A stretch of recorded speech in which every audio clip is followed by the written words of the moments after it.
ఒక ఎడ్ల బండి నిండా బియ్యం బస్తాలు తీసుకెళ్తుంటే బండి చక్రం చిన్న గుంతలో పడి ఓ బస్తా జారి దారిలో పడిపోతుంది. కొన్ని పక్షులొచ్చి వాటి కడుపు నిండే వరకు తలా కొన్ని బియ్యం గింజలు తిని హాయిగా ఎగిరిపోతాయి.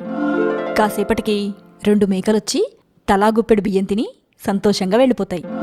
ఆ తర్వాత 2 ఆవులొచ్చి తలా 2 కిలోల బియ్యం తిని వాటి దారిన వెళ్ళిపోతాయి. చివరికో మనిషి వచ్చి ఆ మిగిలిన బియ్యం బస్తా చూసి అది భుజానేసుకుని ఇంటికి తీసుకెళ్ళిపోతాడు. ప్రపంచంలో ఉన్న ప్రాణుల్లో మానవుడొక్కడే స్వార్థపరుడు. తనది కాని వస్తువు కూడా తన సొంతం చేసుకోవాలనే ఆరాటం ఎక్కువ. మనిషి మాత్రమే దోచుకోవటం దాచుకోవటం గురించి ఆలోచించేది. మన కష్టార్జితం కానప్పుడు దాని జోలికెళ్ళకూడదని ధర్మం చెప్తుంది.